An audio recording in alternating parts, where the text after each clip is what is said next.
God's bless, you can take a trip back in time and get a history lesson. Lindsay Thies is live today at the General Dodge House, and she is looking the part. Lindsay. Well, thank you very much, Jen. I am all dressed in typical garb for the Victorian era. That's when Grenville M. Dodge lived. We're here in his house.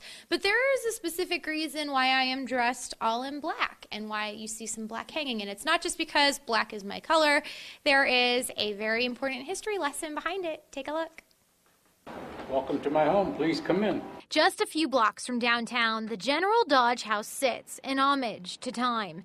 It houses more than 7,000 relics from General Dodge. He was Ulysses S. Grant's intelligence chief during the Civil War. And then from then to 1916, 5 presidents visited him and his family. Through September, the house has a somber theme. If you're looking at it and thinking, geez, who died? Well, that's exactly what they want you to think. The house has been recreated for the 100-year anniversary of the general's passing. Black wreaths outside, black fabric hanging inside. Clocks stopped at 3 p.m., the time the general died.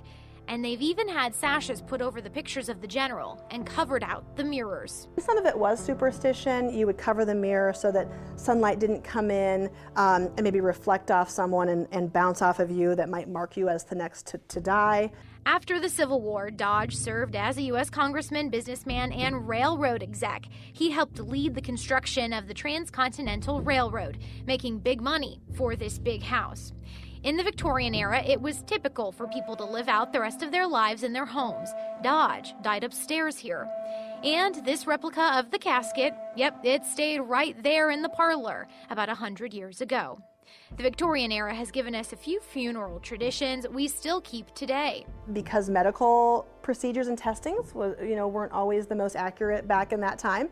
And so the wake was this rip-roaring party, essentially, that they would have the night before or before the funeral, with the thought that if the person was just in a coma, they would certainly wake up and join in the festivities. And if they were truly dead, then they wouldn't wake up and it would be okay to bury them. People still typically dress in black when they're in mourning as well, and it's given us some interesting phrases. You may have heard the saying, "I'm gonna drag me out of here feet first." That basically stems with the idea that the body was taken out so that the face of the person looked out to the street and not back on the house, as if they were wanting to stay and inhabit the house after death.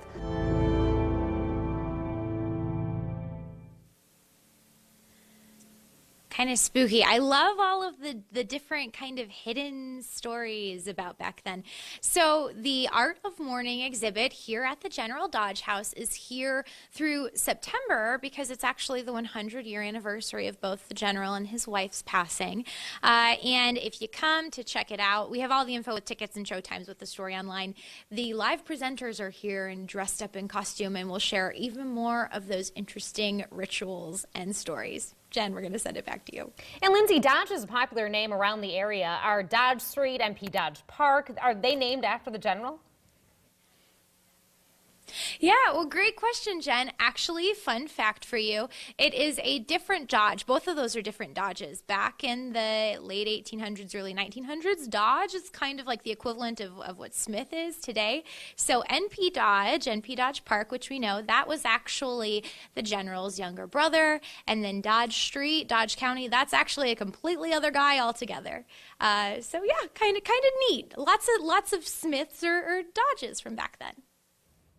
Great history there. Thanks, Lindsay. We appreciate it.